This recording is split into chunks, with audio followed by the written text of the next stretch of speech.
Assalamualaikum warahmatullahi wabarakatuh. Di sini saya akan melakukan review jurnal internasional. Nama saya Ulfa Melinia Saputri, Perbankan Syariah 6A 185231111.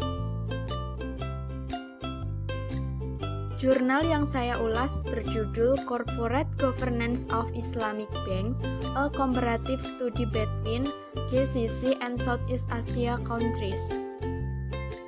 Penulis jurnal adalah Rihab Grasa dan Hamidi Matausi, ISCAE, Universitas Mauba Tunisia. Alamat publishing Emerald Group Publishing United, tahun 2014, ISSN 175353994. Berikut adalah ulasannya.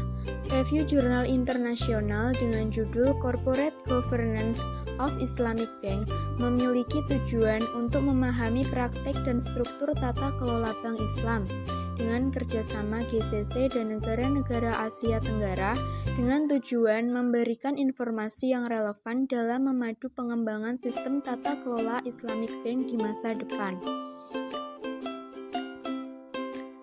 Selain itu, juga menyajikan perbandingan keadaan sistem pemerintahan di negara-negara seperti Kuwait, Bahrain, Uni Emirat Arab, Qatar, dan Arab Saudi atau GCC.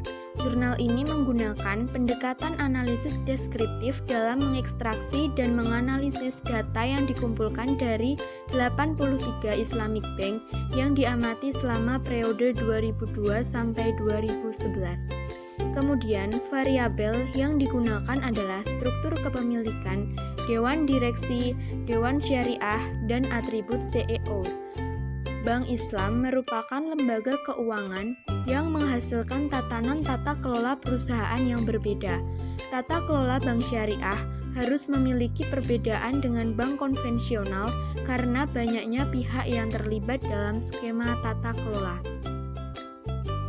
Selain investor, pemangku kepentingan, regulator, dan masyarakat Islam memiliki kepentingan langsung dalam stabilitas sistem perbankan syariah, karena stabilitas sektor keuangan syariah tergantung pada stabilitas keuangan mereka.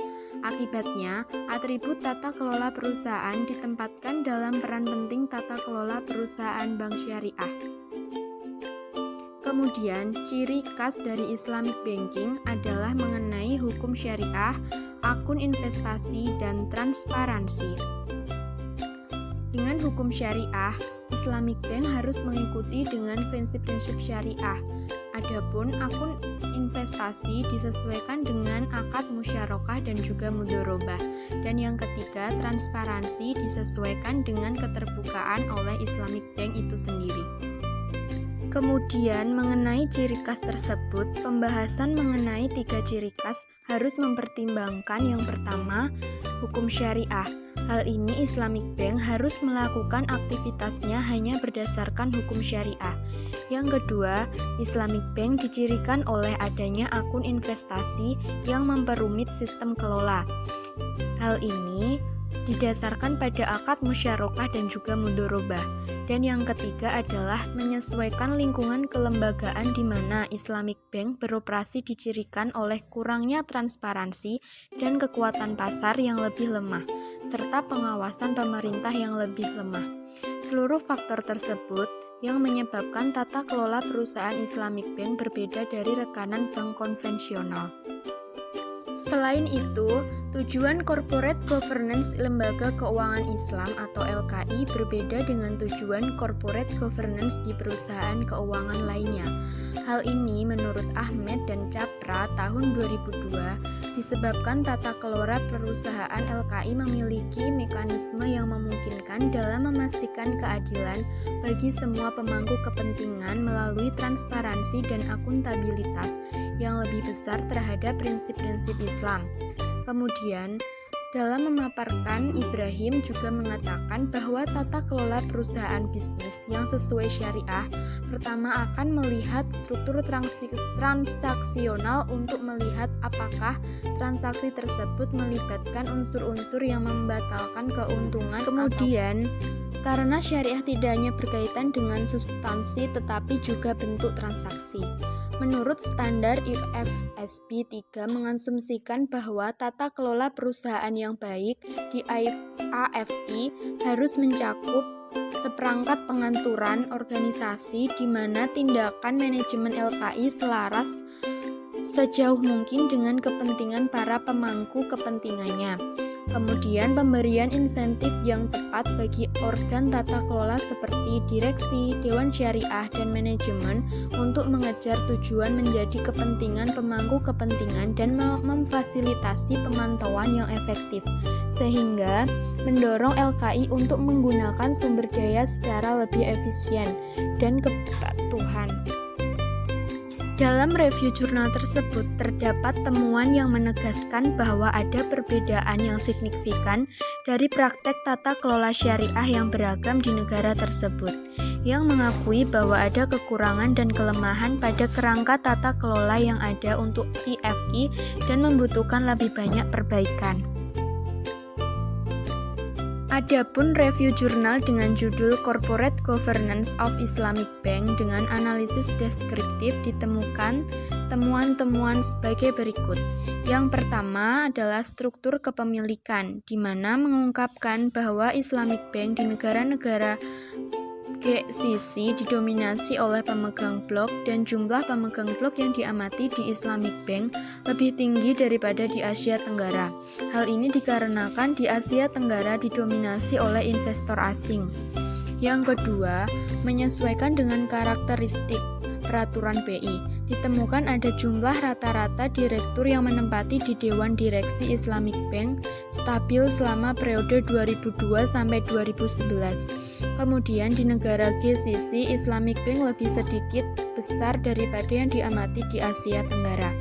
Dan yang ketiga, menurut karakter CEO, mengungkapkan bahwa rata-rata jabatan CEO di Islamic Bank GCC sedikit lebih lama dibandingkan di Islamic Bank Asia Tenggara. Kemudian, persentase CEO yang juga pendiri Islamic Bank signifikan lebih tinggi di negara-negara GCC daripada di Asia Tenggara. Dengan demikian, secara umum, terdapat perbedaan antara karakteristik tata kelola perusahaan Islamic Bank GCC, yaitu Bahrain, Kuwait, dan lain-lain, dan juga Islamic Bank di Asia Tenggara memiliki penjelasan ekonomi, sosial, budaya.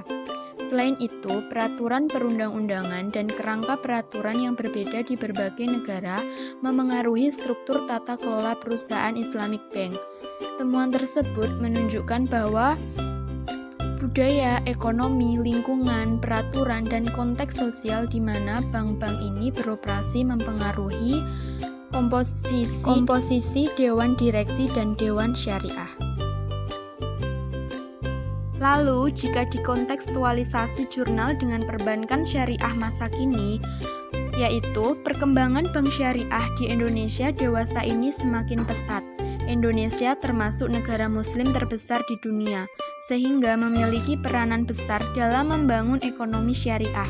Apalagi di Indonesia terdapat 3 bank yang melakukan merger, yaitu Bank Mandiri Syariah, Bank BNI Syariah, dan Bank BRI Syariah. Sehingga hasil merger tersebut menghasilkan nama baru, yaitu Bank Syariah Indonesia atau BSI. Kemudian, jika dikontekstualkan dengan kondisi perbankan syariah masa kini mengenai penerapan corporate governance, tentu sangat penting. Karena corporate governance adalah tata kelola perusahaan atau lembaga perbankan syariah yang baik, di mana merupakan serangkaian struktur dan mekanisme yang mengatur segala pengelolaan di suatu lembaga keuangan tersebut. Sehingga diharapkan dengan pengelolaan perusahaan yang baik dapat mencegah segala resiko usaha bisnis. Selain itu, dengan perencanaan yang baik dalam melakukan usaha dapat digunakan untuk memaksimalkan hasil atau meningkatkan profitabilitas lembaga keuangan. Demikian yang bisa saya sampaikan mengenai review jurnal internasional tersebut. Kurang lebihnya mohon maaf. Akhirul kalam. Wassalamualaikum warahmatullahi wabarakatuh. Sampai jumpa.